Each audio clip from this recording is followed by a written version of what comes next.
اعوذ باللہ من الشیطان الرجیم بسم اللہ الرحمن الرحیم وَإِذَا فَعَلُوا فَاحِشَةً قَالُوا وَجَدْنَا عَلَيْهَا آبَاءَنَا وَاللَّهُ أَمَرَنَا بِهَا قُلْ إِنَّ اللَّهَ لَا يَأْمُرُ بِالْفَحْشَاءِ أَتَقُولُونَ عَلَى اللَّهِ مَا لَا تَعْلَمُونَ قُلْ أَمَرَ رَبِّي بِالْقِسْطِ وَأَقِيمُوا وُجُوهَكُمْ عِنْدَ كُلِّ مَسْجِدٍ وَادْعُوهُ مُخْلِصِينَ لَهُ الدِّينَ كَمَا بَدَأَكُمْ تَعُودُونَ۔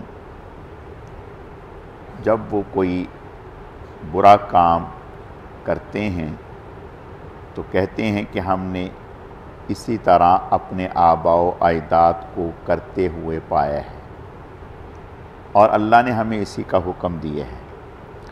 آپ کہہ دیجئے کہ بے شک اللہ تعالیٰ برے کاموں کا حکم نہیں کرتے۔ کیا تم اللہ پر وہ بات کہہ رہے ہو جو تم جانتے نہیں؟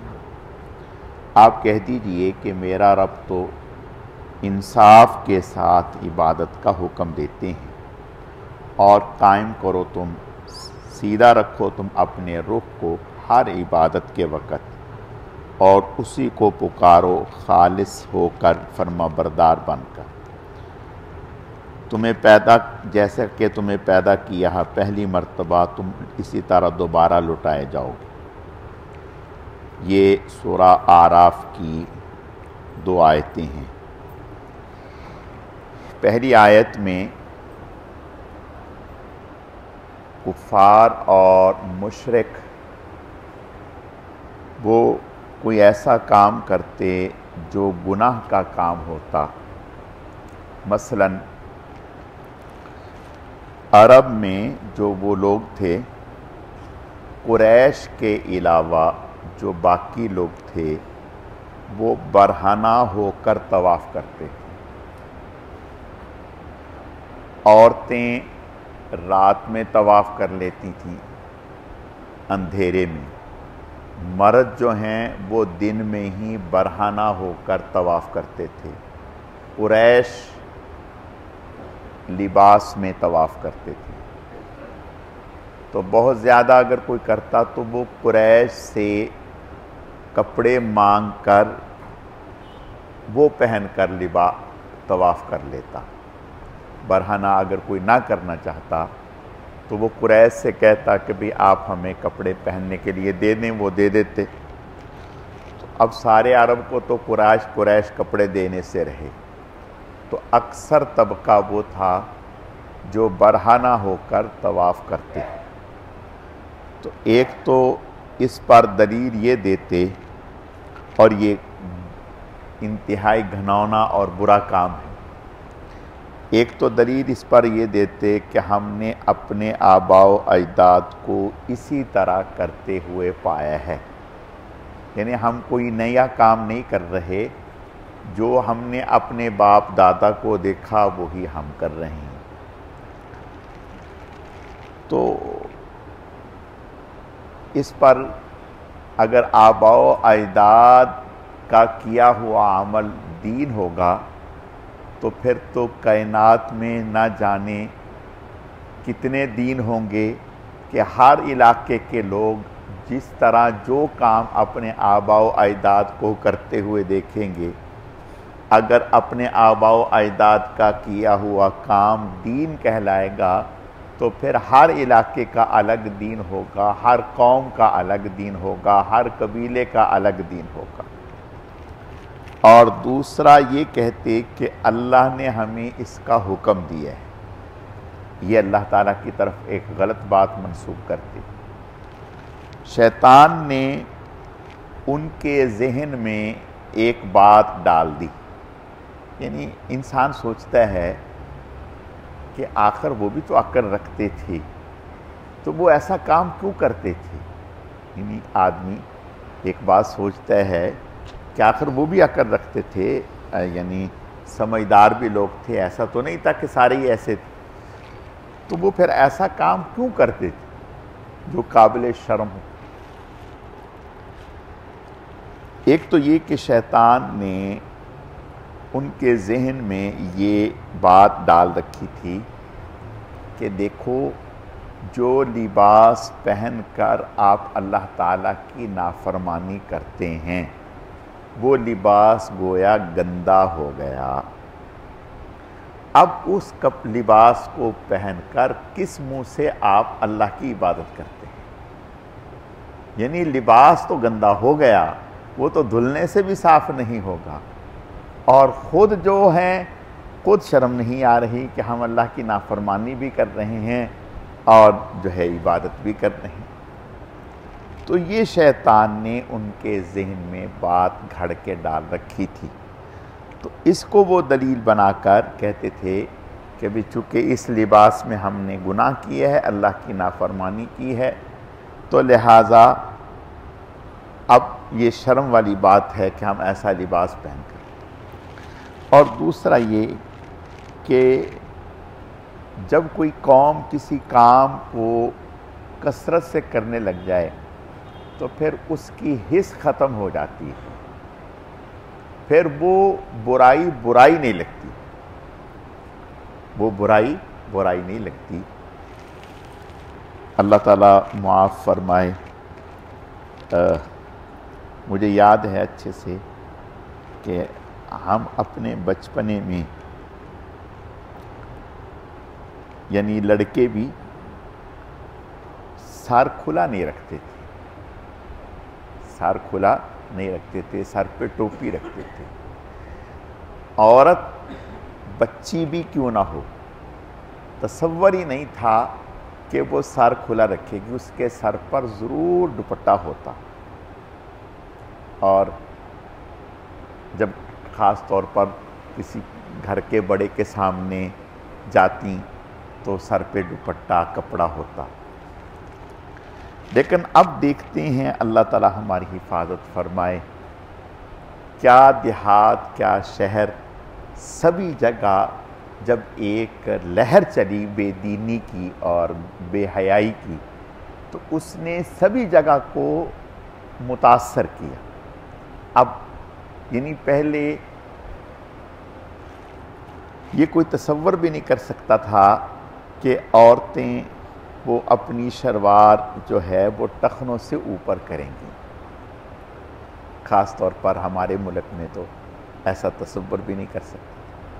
اور اب صرف اوپر ہی نہیں، اب تو اور اوپر سے اوپر ہوتی جا رہی ہے، اور اوپر سے اوپر ہوتی جا رہی ہے، اور اس پر کوئی شرمندگی بھی نہیں، یعنی اس پر کوئی ندامت بھی نہیں، افسوس بھی نہیں، اور یہ خیال بھی نہیں کہ یہ ہم برا کام کر رہے ہیں، گناہ کا کام کر رہے ہیں، جبکہ عورت کے پاؤں سے اوپر والا حصہ یہ سطر میں شامل ہے، اس کا ڈھکنا ضروری ہے، غیر محرم کے لیے اس کا دیکھنا ناجائز ہے، حرام ہے۔ ہاں جی، اللہ تعالی ہماری حفاظت فرمائے۔ تو یعنی جب برائی پھیل جاتی ہے تو پھر وہ برائی نہیں لگتی، پھر اس کا شدت کم ہو جاتی ہے۔ اللہ تعالی ہماری حفاظت فرمائے۔ تو اسی طرح چونکہ ان کے پاس شیطان نے ایک تعویل گھڑ کے ڈالی ہوئی تھی کہ ان کپڑوں میں آپ نے گناہ کیے ہیں، ان کپڑوں کے ساتھ آپ کیسے جو ہے وہ اللہ کی عبادت کر سکتے ہیں۔ تو اللہ فرماتے ہیں قُلْ إِنَّ اللَّهَ لَا يَأْمُرُ بِالْفَحْشَاءِ، آپ انہیں کہہ دیجئے کہ اللہ تعالیٰ بے حیائی کے کاموں کا، گناہ کے کاموں کا حکم نہیں دیتے، یہ تمہاری اپنی بنائی ہوئی باتیں ہیں، اور ظلم یہ ہے کہ تمہیں ان باتوں کو اللہ کی طرف منسوب کرتے ہو کہ اللہ نے ہمیں ایسا حکم دیا۔ أَتَقُولُونَ عَلَى اللَّهِ مَا لَا تَعْلَمُونَ، تم اللہ تعالیٰ کی طرف ایسی باتوں کو کیوں منسوب کرتے ہو جن کا تمہیں علم نہیں ہے اور جس کی تمہارے پاس کوئی دلیل نہیں ہے، سند نہیں ہے۔ پھر آگے فرمایا کہ میرا رب تو اعتدال کے ساتھ عبادت کا حکم دیتا ہے، یعنی کسی بھی عبادت کو اعتدال میں رہ کر کرنے کا حکم دیتا ہے، ایسا کوئی حکم نہیں۔ مثلا ہندو وہ اپنے خیال میں تو اپنے اللہ کو راضی کرنے کی کوشش کرتے ہیں، کیا کہ ہاتھ کھڑا رکھیں گے، مہینوں کھڑا رکھیں گے، کوئی ایک پاؤں پہ کھڑا ہوگا، کوئی کئی سال تک بات نہیں کرتا، یعنی یہ ریاستیں ہیں۔ اسی طرح عیسائی لوگ بھی اس طرح کی ریاستیں کرتے ہیں، اور اسی طرح عیسائی لوگ اہل کتاب حلال چیزوں کو اپنے اوپر حرام کرتے تھے اور سمجھتے تھے کہ اس عمل کے ذریعہ سے ہم اللہ تعالیٰ کی خوشنودی حاصل کر رہے ہیں، رضا حاصل کر رہے ہیں۔ تو اللہ تعالیٰ فرماتے ہیں یہ تفریط ہے، زیادتی ہے۔ اللہ تعالیٰ نے اعتدال کے ساتھ حکم دیے ہے عبادت کا، اس سے نہ نکلیں۔ مثلا میں اس کی ایک مثال اور دیتا ہوں۔ 3 صحابی حضور علیہ السلام کے گھر پر آئے، آ کر کے آپ صلی اللہ علیہ وسلم کی ازواج سے حضور علیہ السلام کے معمولات پوچھے، آپ کی عبادات کے کیا معمولات ہیں، بتایا۔ وہ تینوں نے، ایک نے کہا کہ میں ساری زندگی نکاح نہیں کروں گا، اس لیے کہ نکاح کروں گا تو اب بیوی کے ساتھ وقت گزاروں گا، اولاد کا سلسلہ جاری ہوگا، بیوی کی فرمائشیں شروع ہو جائیں گی، تو میں تو اسی کے چکروں میں پڑ جاؤں گا اللہ کی عبادت۔ تو انہوں نے اپنے خیال میں یہ سمجھا کہ اگر میں بیوی عورت سے نکاح نہیں کروں گا تو بہت سارے کاموں سے میری جان چھوٹ جائے گی، میں ایک وقت اللہ کی عبادت میں لگاؤں گا۔ یعنی بظاہر نیت جذبہ پیچھے بہت اچھا ہے۔ دوسرے نے کہا کہ میں ساری زندگی روزے رکھوں گا، کبھی چھوڑوں گا نہیں۔ تیسرے نے کہا کہ میں ساری زندگی رات کو اللہ کی عبادت کروں گا، سوؤں گا نہیں۔ ابھی یہ باتیں ہو ہی رہی ہیں، آپ صلی اللہ علیہ وسلم تشریف لے آئے، آپ نے فرمایا کیا باتیں ہو رہی ہیں؟ انہوں نے بتایا، آپ نے فرمایا دیکھو میں رات کو سوتا بھی ہوں، اللہ کی عبادت بھی کرتا ہوں، میں نکاح بھی کرتا ہوں، اور میں روزے رکھتا بھی ہوں اور چھوڑتا بھی ہوں۔ فرمایا کہ میرے طریقے کو اختیار کر کے آگے بڑھو گے تو عبادت ہے، میرے طریقے سے ہٹ کر چلو گے تو رہبانیت ہے۔ اور پھر فرمایا کہ یہ تم اپنے آپ پر دین میں سختی کر رہے ہو، تم نبھا نہیں سکو گے۔ کس کی طاقت ہے کہ روزانہ روزہ رکھیں؟ کس کی طاقت ہے؟ ایک صحابی حضور علیہ السلام کے پاس آئے کہ یا رسول اللہ مجھے اجازت دے میں روزانہ روزہ رکھوں۔ آپ نے فرمایا نہ۔ آپ نے فرمایا تم مہینے میں 3 رکھ دیا کرو۔ کہا نہیں، میرے اندر اس سے بھی زیادہ کی طاقت ہے۔ آپ نے فرمایا کہ پھر ایسا کرو، ہر پیر اور جمعرات کو رکھ دیا کرو۔ کہا مجھ میں اس سے بھی زیادہ کی طاقت ہے۔ آپ نے فرمایا اچھا پھر ایسا کرو، صوم داؤدی یعنی ایک دن روزہ رکھو، ایک دن چھوڑ دیا کرو، اس سے زیادہ کی اجازت نہیں۔ کہا ٹھیک ہے۔ جب آخر عمر آئی، بڑھاپے میں آئے، تو کہنے لگے کاش میں حضور کی بات کو مان کر آپ نے جو فرمایا تھا مہینے میں تو 3، میں اس کو پورا کر لیتا، اب میں اس کو نبھا نہیں پا رہا۔ لیکن ہر چیز کا ایک وقت ہے، ہر چیز کا ایک، اللہ کے نبی حکیم ہیں، طبیب ہیں، آپ کی گہری نظر ہے کہ کہنے کو تو یہ کہہ رہا ہے لیکن ہوگا کیا؟ مہینے کے بعد بیمار ہوگا، جو کر رہا ہے اس سے بھی جائے گا۔ ہم عمرے پر گئے، محلے میں سے کچھ ساتھی ہمارے ساتھ تھے، تو بہت پہلے کی بات ہے، غالباً یہ 95 کی اس وقت ہمیں ایسا موقع ملا حرم میں کہ اس وقت زیادہ رش نہیں ہوتا تھا، تو ہم، اور اس وقت تھوڑی جوانی بھی تھی، ہمت بھی تھی، تو ہم لگے رہتے، طواف کر لیتے، کبھی 25 کر لیے، کبھی 30 کر لیے، کبھی 35 کر لیے۔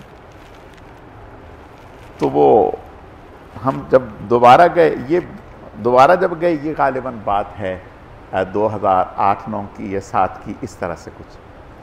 تو ایسے ہی میں نے کہا کہ یار ایسے ساتھیوں سے ذکر ہوا، بھئی ایک نے کہا کہ میں نے آج پورے دن میں 1 طواف کیا، ایک نے کہا کہ میں نے بس سوچا تھا کروں گا، بس وہ سستی، اس طرح سے۔ تو میں نے کہہ دیا، میں نے کہا یار ہم لوگ تو روزانہ 35 طواف کر لیتے تھے، 35 30 اس طرح سے۔ وہ ایک کو جوش آ گیا اندر ہی اندر، اس نے مجھے تو نہ بتایا، اگر مجھے بتا دیتا تو میں اس کو سمجھاتا کہ بھئی جوش نہیں ہوش سے کرنے کی کام ہے، لیکن اس کو جوش آ گیا۔ اس نے کہا کہ امام صاحب کو سرپرائز دوں گا میں 35 طواف کر کے، تو ابھی اگر بتا دیا تو کہیں ایسا ہو نہ۔ تو وہ لگا اس نے 35 طواف کر لیے، 35 کر لیے۔ کرنے کے بعد تو اگلے دن 2 دن وہ نظر ہی نہ آیا۔ میں نے کہا ساتھیوں سے، میں نے کہا بھئی وہ ساتھی کہاں ہے؟ کہنے لگے امام صاحب وہ تو بیمار ہو گیا، اس کے جسم میں بڑا درد ہے، اس سے تو چلا نہیں جا رہا، اٹھا نہیں جا رہا۔ میں نے کہا خیریت کیا ہو گیا؟ تو کہنے لگے پتہ نہیں۔ تو میں نے کہا اچھا ہم گئے اس کا پتہ کرنے، تو وہ مجھے دیکھ کے ہنسنے لگا اور کہنے لگا امام صاحب میں تو برا پھنس گیا۔ میں نے کہا کیا ہوا؟ کہنے لگا میں نے دیکھا دیکھی آپ کے سن کر جوش میں آ گیا، 35 طواف کر لیے، اب جو میری ٹانگوں میں درد مجھ سے چلا نہیں جا رہا، بخار چڑھ گیا۔ تو نتیجہ کیا ہوا؟ کئی دن تک بخار رہا، چلنے سے عاجز، حرم کی نمازیں گئیں، طواف گئے اور ساری چیزیں گئیں، ٹھیک ہے؟ تو اللہ کے نبی صلی اللہ علیہ وسلم حکیم ہیں۔ آپ نے فرمایا کہ اگر تم ساری رات، ایک آدمی کہتا ہے میں ساری رات ہمیشہ عبادت کروں گا، تو کیسے کر سکتا ہے؟ ممکن ہی نہیں۔ نتیجہ کیا ہوگا؟ کچھ دن کے بعد بیمار پڑ جائے گا، جو کر رہا تو اس سے بھی جائے گا۔ اور ایک آدمی کہتا ہے میں ہمیشہ روزہ رکھوں گا، اور ایک آدمی کہتا ہے میں نکاح ہی نہیں کروں گا۔ اب جب نکاح نہیں کرے گا تو اللہ تعالیٰ کا ایک نظام ہے، ہر چیز کے تقاضے ہیں۔ جب اس کا تقاضا ہوگا، کہاں حلال کے قریب نہیں جا رہا اور کہاں حرام کا ارتکاب کر بیٹھے گا۔ تو آپ نے ارشاد فرمایا کہ میاں ایسا نہ کرو، تم اگر رات کو سو گے تو وہ سونا اس لیے ہے تاکہ بشاشت کے ساتھ اللہ کی عبادت کر سکو، اس سونے پر بھی ثواب ہے، اور تم نکاح کرو گے اس نکاح کرنے پر بھی اجر و ثواب ہے۔ تو اللہ پاک فرماتے ہیں ہم انصاف کے ساتھ، اعتدال کے ساتھ عبادت کا حکم دیتے ہیں، اعتدال سے ہٹ کر عبادت کا حکم نہیں دیتے کہ جس کو انسان کر نہ سکے۔ اور اللہ تعالیٰ کے حکموں کو حضور کے طریقوں سے پورا کرنے کا نام ہی دین ہے۔ اللہ تعالیٰ سمجھنے کی، عمل کرنے کی توفیق عطا فرمائے۔ الحمدللہ رب العالمین والعاقبۃ للمتقین۔